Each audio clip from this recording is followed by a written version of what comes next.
ये presentation amazing facts के मित्रों के द्वारा लाया जा रहा है।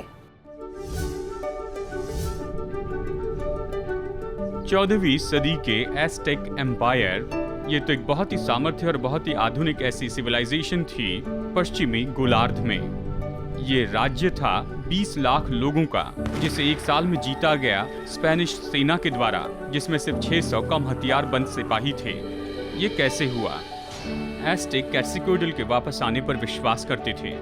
ये तो पंख वाला, हल्की दाढ़ी वाला ईश्वरीय राजा जो समुंदर से होते हुए मैक्सिको में आएगा। जब कॉन्क्विस्टाडोर्स आए 1519 में, अर्नाल्डो कोर्टेस, उन्होंने एज़टेक्स के ईश्वर का रूप लिया कि अंधविश्वास करने वाले मोंटेजुमा राजा को मूर्ख बनाए। स्थानिक लोगों को मूर्ख बनाने से कोर्टेस ने अपनी विजय हासिल की, जिसमें बहुत से लोगों को बंदी बनाना या उनकी हत्या भी शामिल है। उनके आस्टेक ईश्वर के बारे में झूठी भविष्यवाणी, वो तो नकली के लिए बहुत ही आसानी से मार्ग बनाती गई। यीशु ने पहले से ही कहा कि अंतिम दिनों में बहुत से झूठे मसीह और बहुत से झूठे भविष्यवक्ता बड़े बड़े चिन्ह दिखाएंगे कि भरमाएं, और संभव हो तो परमेश्वर के चुने हुओं को भी भरमाएं। उसने ये भी कहा कि ज्यादातर लोग भरमाए जाएंगे। क्या आप? इसलिए आज के प्रोग्राम में आपको मेरे साथ जुड़ना होगा, जैसे हम बाइबल से सीखते हैं कि कैसे हम पहचान लें झूठे मसीही और झूठे भविष्यवक्ताओं को। मैं आपका स्वागत करता हूं जो भविष्यवाणी का सामना करने की श्रृंखला को देख रहे हैं।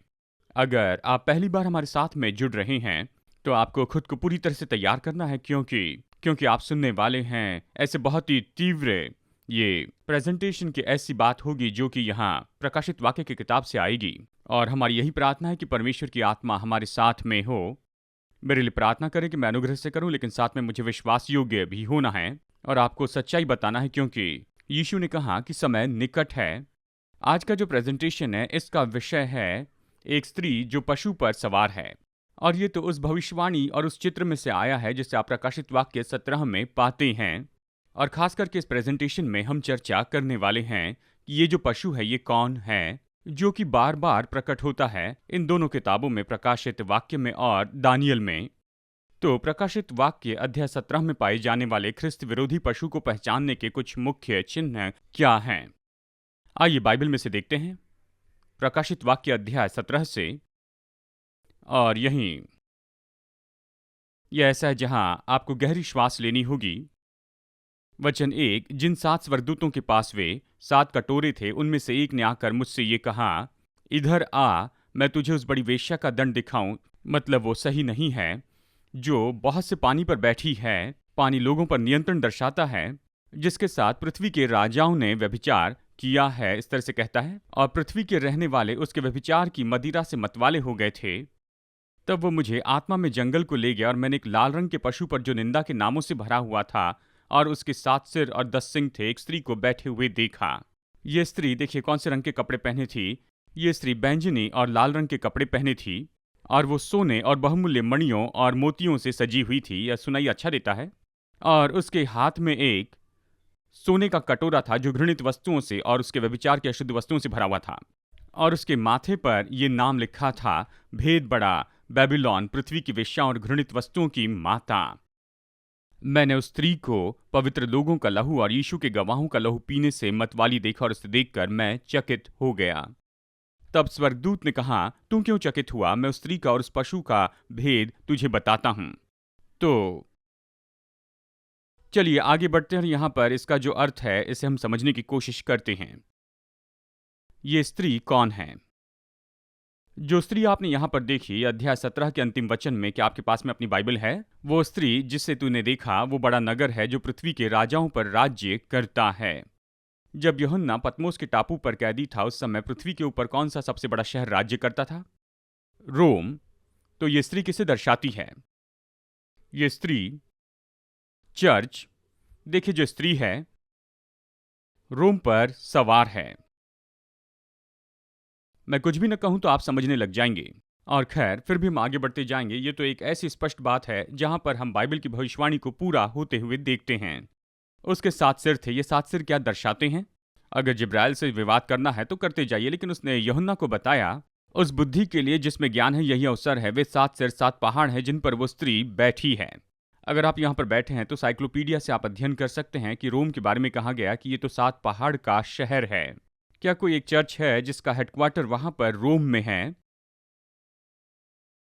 वो कौन सा रंग पहने हुए हैं? बैंगनी और लाल। बैंगनी और लाल रंग रोमन कैथोलिक चर्च के अधिकारी का निश्चित किया गया रंग है। कार्डिनल लाल रंग के और आर्च बिशप बैंगनी रंग के कपड़े पहनते हैं, और हम देखेंगे कि पोप दोनों रंग के वस्त्र पहने हैं। अध्याय 17 में हम यहाँ पर और क्या चिन्ह देखते हैं? ये कहता है कि यह स्त्री तो सोने और बहुमूल्य मणियों और मोतियों से सजी हुई है, इस तरह से हमें बताता है। खैर, क्या आप कभी रोम में गए, वेटिकन में जाकर वहां के खजाने को देखा है? ये सच में बहुत ही अद्भुत है। ये कहता है कि यूनाइटेड नेशन के वर्ल्ड मैगजीन द्वारा वेटिकन के सोने का अनुमान लगाया गया है, और उसके अनुमान से ये बताया जाता है कि उसमें कई बिलियन डॉलर का सोना है। ये तो केवल वहाँ इतना सोना है जो हम कह सकते हैं कि ये पूरे अमेरिका में और साथ में स्विट्जरलैंड में है और कई बैंकों का मिलाकर। और ये तो उस सोने की कीमत नहीं है जो कि सोने की चीज़ें उनके पास में हैं, और इसमें उनकी बिल्डिंग की कीमत नहीं जोड़ी, और उनके पास कितनी चांदी है वो उसकी गिनती इसमें नहीं, और कितनी नकद का उन्होंने निवेश किया। पूरे संसार में वो सबसे धनी इंस्टीट्यूशन है। कहता है उसके हाथ में सोने का कटोरा है। अगर आप यहाँ पर इसे पढ़ते हैं, अगर आप देखें वहाँ पर कैलिस जो कि सोने का बना है, अगर उसे साइक्लोपीडिया में देखें, ये तो चर्च के सब कटोरे में से सोने का कैलिस सबसे पहले स्थान पर माना जाता है। अब ये बाइबल में कहाँ है? क्या बाइबल ये सिखाती है? ख्रिस्त विरोधी की सामर्थ्य को पहचानने के लिए क्या हम दानियल अध्याय 7 से कोई सबूत देख सकते हैं? और खैर, यहाँ पर हम दानियल अध्याय 7 में वापस जाकर देख रहे हैं और वचनों की तुलना कर रहे हैं, और यह हमें इसके 10 स्वभाव गुण देता है। मैं यहाँ पर शब्द ब शब्द इसे लिखता हूँ, तो आप देखेंगे ये ए से जे तक है, और ये इस तरह से कहता है कि सबसे पहले कि ये तो 10 में से उभर कर आता है, ये मनुष्य का अगवा है, बाकी 3 अगवों को उखाड़ता है, ये तो बिल्कुल फर्क है, ये सताने वाली सामर्थ है, और सन 476 के बाद में ये विभाजित करता है, और ये तो 1260 साल तक राज्य करता है, यानी ये तो इस तरह से बताया गया है, और ये निंदा करने वाला है और प्रभु के नियमों को बदलता है या उसे बदलना चाहता है, और ये छोटे सिंह की सामर्थ है, और ये तो दूसरे सभी से पूरी तरह से अलग है। क्या पीपीसी में ये 10 पॉइंट फिट होते हैं जिसे हमने देखा है? तो हम यहाँ पर देखेंगे क्या ये यूरोप के उन 10 मुख्य देशों में से आया है? उसमें से आया है। इटली कहाँ है? ये तो रोम के बिल्कुल बीच में है। ये तो मेडिटेरियन के मध्य में से आया है। दानियल 7 में क्या कहता है? मैंने एक बड़े समुद्र में से इस पशु को बाहर आते हुए देखा। बाइबल के अनुसार समुद्र का मतलब क्या है? यानी गलील की झील है, मृत समुद्र है, उसके बाद में एक और बड़ा समुद्र है जो कि मेडिटेरेनियन है, और इसलिए इटली ये तो पेनिनसुला है इस बहुत ही बड़े समुद्र में, और इसलिए कहता है कि उस समुद्र से सामर्थ उठी। ये कहता है उस अजगर ने अपनी सामर्थ और अपना सिंहासन और बड़ा अधिकार उसे दे दिया, यानी नाशमान रोम जो कि ये अजगर है, वो अपना सब कुछ दे देता है इस नए इंस्टीट्यूशन को जो कि अभी उभरता है। और आप इसके बारे में पढ़ सकते हैं। देखिए, कॉन्स्टेंटाइन का जो बदलाव है, आप मसीहत के बारे में जानते हैं, जैसे कहते हैं रिलीजियो इलिसिटे इन रोम, यही शुरुआत है। विश्वासियों को रोम से निकाल दिया गया। प्रेतों के काम में आप ये पढ़ सकते हैं, और उन्हें मना किया गया और उन्हें बहुत ही ज़्यादा सताया गया। और इस समय के दौरान वहाँ कॉन्स्टेंटाइन कहीं युद्ध लड़ रहा था रोमी साम्राज्य के बाहर में। उसने कहा मसीह किसी को सताते नहीं है, वो तो शांतिपूर्ण है। न्यूरो उन्हें मिटा देना चाहता था, लेकिन ऐसा नहीं हुआ। जितना सताए उतना वो बढ़ते चले गए। फिर उसने सपने में देखा कि वो क्रूस के चिन्ह के तले युद्ध लड़ते जा रहा है। कॉन्स्टेंटीन ने मसीहत को नैतिकता दी, और उसकी माँ एक विश्वासी थी, और रातों रात मानो ये तो बहुत ही माना गया कि एक तरह से विश्वासी हो जाएं, और सभी सरकारी लोग मसीह होना चाहते थे। और उस समय जितने भी अन्य जाति के याजक थे और दूसरे ईश्वर थे, वहाँ पर रोम में उन्होंने कहा पता नहीं हम अपने ईश्वर के साथ क्या करें। और बड़ी भीड़ थी, सभी अचानक मसीह होना चाहते थे। लेकिन जो शैतान वहाँ पर नहीं कर सका, यानी बाहर से कलीसिया को इस तरह से सताते हुए नहीं कर पाया, यानी विश्वासियों को सिंह के सामने फेंका और विश्वासियों को जिंदा दफनाया, तो शैतान उसे भी पूरा करना चाहता है चर्च में जुड़ जाने के द्वारा। उसने इसे नैतिक बनाया, और फिर अचानक ही यहाँ पर चर्च में हर तरह से बहुत बड़ा समझौता आने लगा। तो कहीं मत जाइए दोस्तों, बस कुछ ही पल में हम आज के प्रेजेंटेशन को आगे देखेंगे। प्रकाशित वाक्य की किताब में हम दो स्त्रियों के बारे में देखते हैं जो बहुत ही अलग हैं। एक शुद्ध स्त्री है जो श्वेत वस्त्र पहने हैं और दूसरी को प्रकाशित वाक्य 17 की लाल वेश्या के रूप में जाना जाता है। भविष्यवाणी में इन स्त्रियों को समझना और वो कौन है इसे समझना बहुत जरूरी क्यों है, और बेबीलोन शब्द का असली अर्थ क्या है और ये कहां से शुरू हुआ था। हमारे पास आपके लिए बहुत ही खास स्रोत है जो हम आपको देना चाहते हैं। इसका नाम है दूसरी स्त्री। ये स्रोत जो वचनों से भरा है, ये प्रकाशित वाक्य में इन दोनों स्त्रियों की पहचान बताता है और आज ये संसार में क्या दर्शाता है सबसे महत्वपूर्ण है। अंतिम समय में ये आपके जीवन पर कैसे प्रभाव डालता है। अपनी मुफ्त की कॉपी मंगवाने के लिए स्क्रीन के नंबर पर फोन कीजिए और ऑफर नंबर 222 मंगवाइए या वेब एड्रेस पर जाइए और ये अद्भुत स्रोत पढ़ने के बाद अवश्य ही इसे अपने दोस्तों को बांटिए। तो आइए आज के प्रेजेंटेशन में चलते हैं और परमेश्वर के वचन से कुछ अद्भुत तथ्यों को सीखते हैं। देखिए, आप जानते हैं कि आज्ञा है कि कोई मूर्ति बनाकर उसकी उपासना नहीं करना। 10 आज्ञा में से एक है, ठीक है। कोई मूर्ति नहीं बनाना, यही तो कहता है, ठीक है।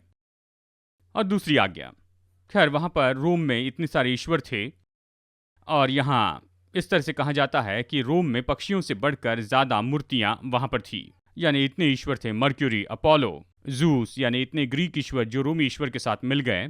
यानी लाखों ईश्वर थे। प्रेरितों के काम में यहाँ पौलुस वहां पर ग्रीक में जाता है, कहता है जैसे मैं तुम्हारे ईश्वरों को देख रहा था।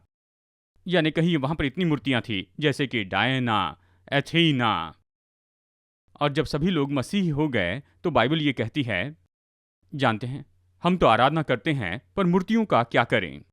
तो वो अन्य जातियों को खोना नहीं चाहते थे, तो उन्होंने कहा ठीक है, एक काम करते हैं, हम इन्हें धीरे धीरे सिखाते जाते हैं। तो उन्होंने कहा शुरू में उसे मसीही नाम देते हैं।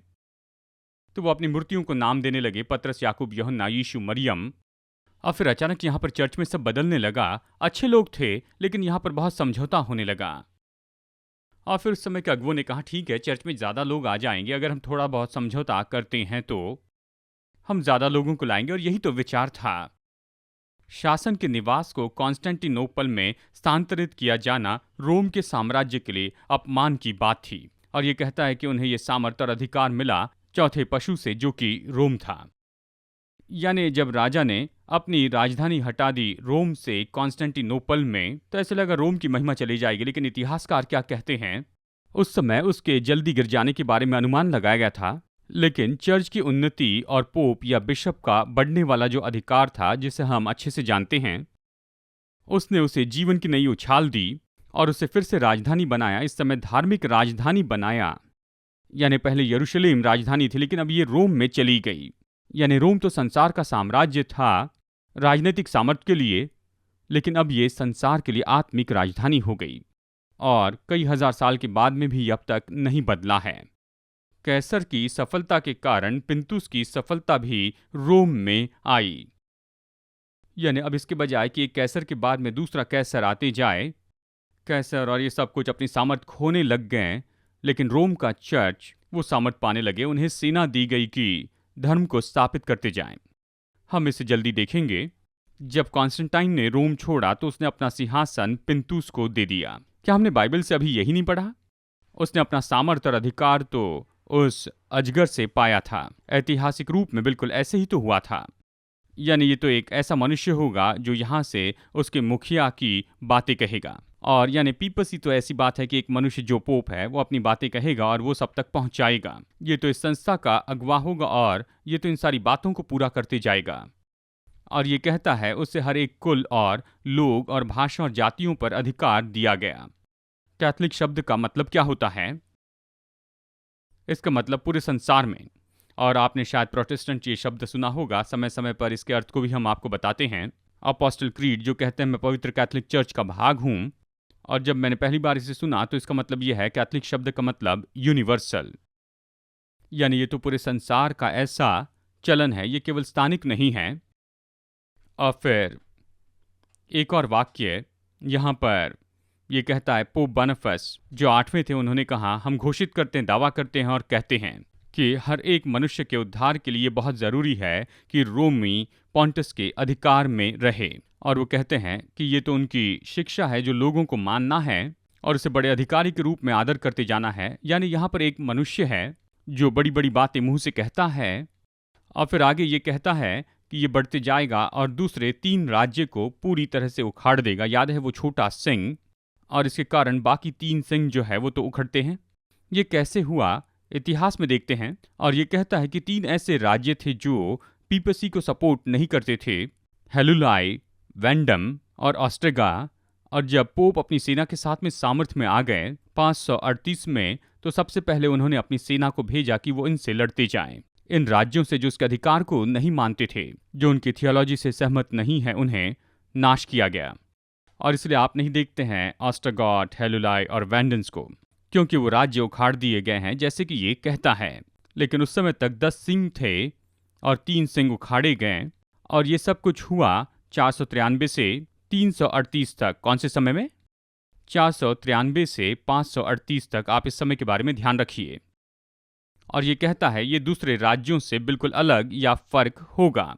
ये फर्क या अलग इसलिए क्योंकि ये केवल सरकार नहीं, लेकिन एक आस्था है। और जबकि ये सब कुछ रिकॉर्डिंग चल रही है, 1.2 बिलियन रोमी चर्च लोगों का सदस्यता है। आज 2.2 बिलियन विश्वासी लोग संसार में हैं, क्योंकि हम जोड़ते हैं प्रोटेस्टेंट को, लेकिन कैथलिक जो एक ऐसा बड़ा समूह है, रोमन कैथलिक। और आगे ये कहता है कि ये सामर्थ जो है वो तो आगे बढ़ती जाएगा और पवित्र लोगों से युद्ध करते और सताती जाएगी। और फिर देखिए क्या हुआ। सन 2000 में पोप जॉन पॉल अपना जुबली का साल मना रहे थे, और उस जुबली के साल में चर्च ने लोगों के सामने इस बात के लिए खेद किया कि उन्होंने कलीसिया को सताया था वहाँ उस प्राचीन के समय में। और ये तो इतिहास का भाग है कि पहले बहुत ही ज़्यादा सताव किया गया। आप यूरोप में जा सकते हैं, मैं गया, वो हमें चर्च के डंजन में ले जाते हैं, और मैं डंजन में गया, कहाँ यहाँ पर सताने का चेम्बर है, और वहाँ पर वो कहता है ये तो सताने की जगह है बेसमेंट में, यहाँ पर चर्च में। और इसलिए ये तो इतिहास की बहुत ही स्पष्ट सच्चाई है। और देखिए इस तरह से ये हो रहा था। प्रकाशित वाक्य 13 में ये कहता है वो पवित्र लोगों से युद्ध करती और उन्हें सताती थी। उस समय उन्हें वहाँ पर अंडरग्राउंड जाना पड़ा। ब्रिटिश इतिहासकार विलियम एडवर्ड लीकी ने कहा, रोम के चर्च ने बहुत से मासूम लोगों के लहू को बहाया, मनुष्य के इतिहास में किसी भी संस्था से बढ़कर बहाया। किसी भी प्रोटेस्टेंट द्वारा इस पर कोई सवाल नहीं उठा जिसके पास इतिहास का काफी ज्ञान था। और यह आगे बताता है कि परमेश्वर के लोग, उसके संत, कुछ समय तक उसके हाथों में सौंपे जाएंगे। ये कुछ समय तक का क्या मतलब है? ये कहता है समय, और फिर 2 गुना समय और आधा समय, यानी कहता है 3.5 साल का समय। प्रकाशित वाक्य 13:5 में उसे सामर्थ दी गई थी, उसे 42 महीने तक काम करने का अधिकार दिया गया था। अब देखिए मैंने आपको शुरू की तारीख के बारे में बताया 538 में, जब उसने अपनी सामर्थ को पूरा किया। तो हम इसे देखने वाले, अगर आप 538 से आगे बढ़ते हैं 1260 साल तक, देखिए बाइबल की भविष्यवाणी में एक दिन जो है वो किसे दर्शाता है? आप इसे पा सकते हैं यहजकेल, फिर गिनती, लूका में। बहुत से वचन हमें सिद्धांत के बारे में सिखाते हैं। अगर आप 538 से शुरू कर लेते हैं, 538 में रोमी राजा जस्पिनियन शहर से निकला। उसने पोप को एक सेना दी और पोप पूरे अधिकारी हो गए, और उन्होंने लोगों को विश्वास करने के लिए विवश किया क्या यीशु वहां पर लोगों को बदलने के लिए सेना का उपयोग करता है कि मृत्यु या दहशत के लिए सताते जाएं। उसने कहा जो भी आए, देखिए ये तो मुफ्त में है और ये किसी के लिए जबरदस्ती नहीं है। अब यहाँ पर कॉन्स्टेंटीन की जो व्यवस्था है उसे हम देख सकते हैं। सन 538 में पोप को नैतिक रूप में सबसे महान माना जाना शुरू हुआ राजा जस्टिनियन की घोषणा के बाद में, जिन्होंने रोम के बिशप को, जिन्हें पोप के रूप में जाना जाता है, सारे चर्च के ऊपर मुखिया नियुक्त किया। और मसीह चर्च के जो लीडर हैं वो वहां पर रोम में कैसे पहुंचे?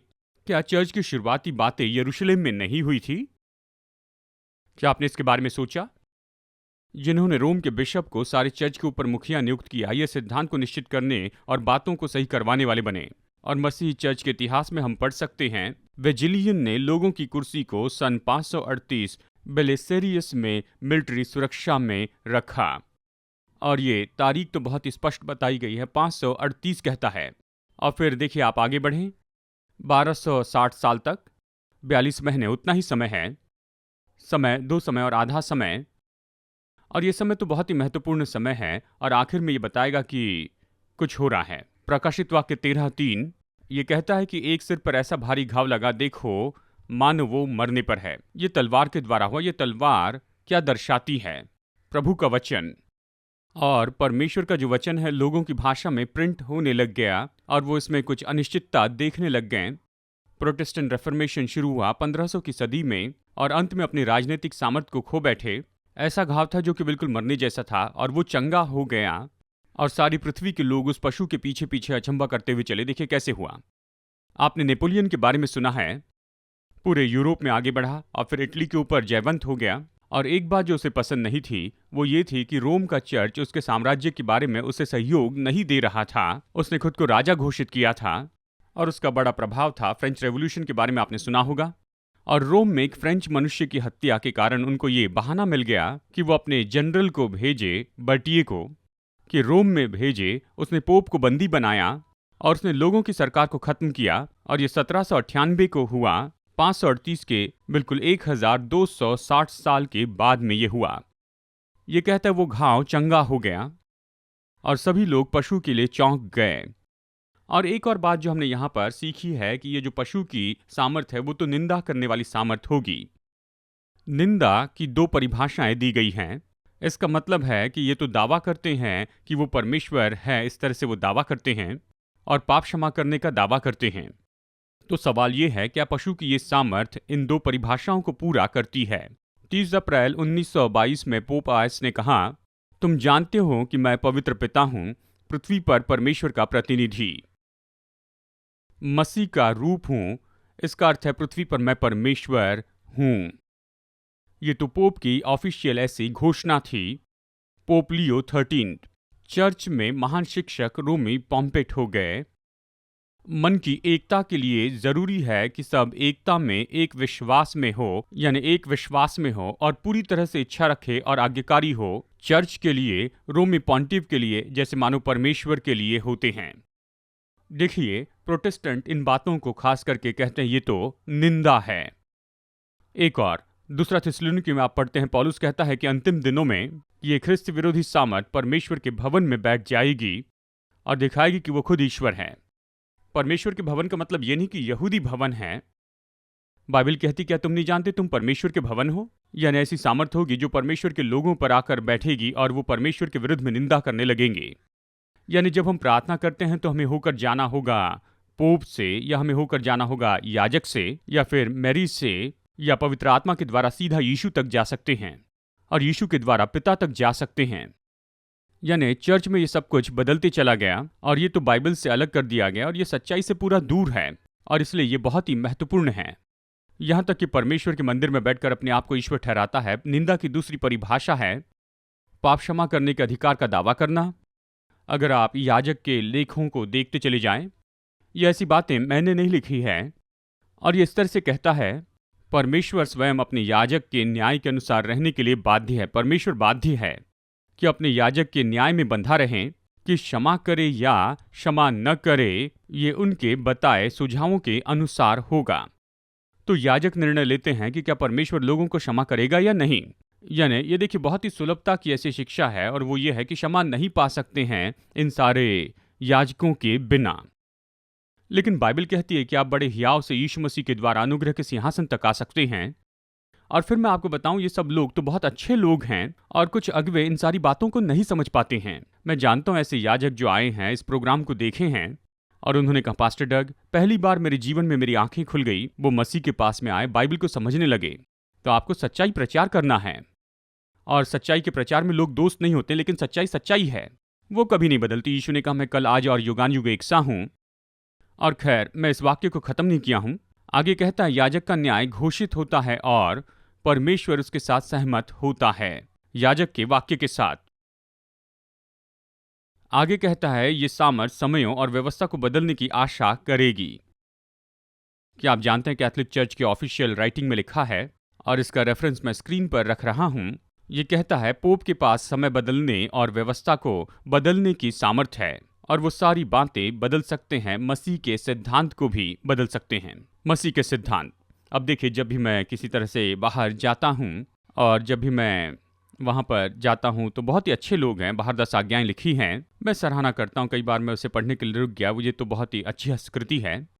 वहाँ पर दूसरी आज्ञा नहीं है, उन्होंने उसे निकाल दिया। 10वीं आज्ञा को 2 भागों में उसे बांटा है। देखिए उन्होंने 10वीं आज्ञा को बांटा, मूर्ति पूजा के शब्द को निकाल दिया ताकि उनके पास 10 आज्ञाएं हो।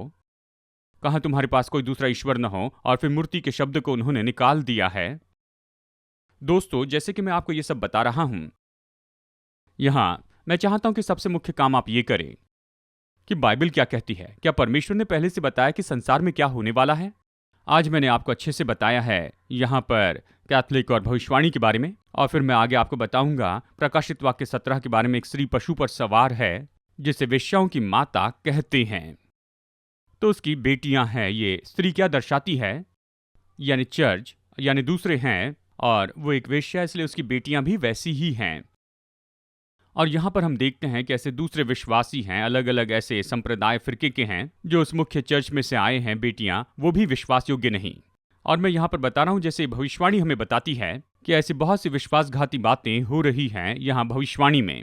यीशु अपने लोगों को वचन में वापस लेकर आना चाहता है उसके आने के पहले, और इसलिए हम इस संदेश की घोषणा करते हैं। भविष्यवाणी का विचार तो छुटकारा देने वाला है। ये इसके बारे में नहीं है कि किसी एक संस्था को नीचे लेकर आए, दूसरी संस्था को उठाए। बस हम ये बता रहे हैं कि यीशु की शिक्षा क्या है, वो सच्चाई क्या है जो हमारे पापों से हमें बचाती है। मसीह ने हमें ये भविष्यवाणियां दी हैं, हमें डराने के लिए नहीं, लेकिन हमें छुड़ाने के लिए, उद्धार देने के लिए। और ऐसे बहुत से प्यारे लोग हैं जो इन सारी शिक्षाओं को आपस में मिला लेते हैं। और आप जो भी सच्चाई सीख रहे हैं उसमें ये सबसे महत्वपूर्ण सच्चाई है जो आपको आज़ाद करेगी। ये छुटकारा देती है, ये उद्धार देती है, लोगों को ज्योति देखने में मदद करती है, और इससे प्रभु के चरित्र को हम अच्छे से समझ सकते हैं। क्या आप आमीन कहेंगे? क्या पर्याप्त अमेजिंग फैक्ट्स बाइबल अध्ययन नहीं मिल सका? अधिक सच्चाई से भरे कार्यक्रमों का आनंद लेने के लिए आपको अगले सप्ताह तक प्रतीक्षा करने की आवश्यकता नहीं है। Amazing facts India media library AFTV.in पर जाएं। AFTV.in पर आप सीधे अपने कंप्यूटर या मोबाइल यंत्र से कई भाषाओं में वीडियो प्रस्तुतियों के साथ साथ मुद्रित सामग्री का आनंद दिन के 24 घंटे सप्ताह के 7 दिन ले सकते हैं। AFTV.in पर जाएं।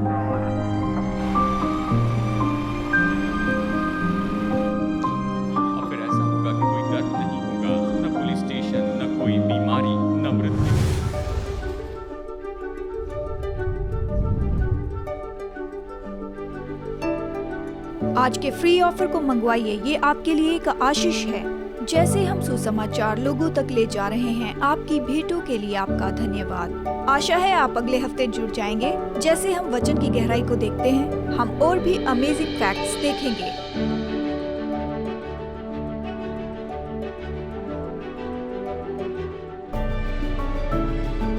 ये प्रेजेंटेशन अमेजिंग फैक्ट्स के मित्रों के द्वारा लाया गया।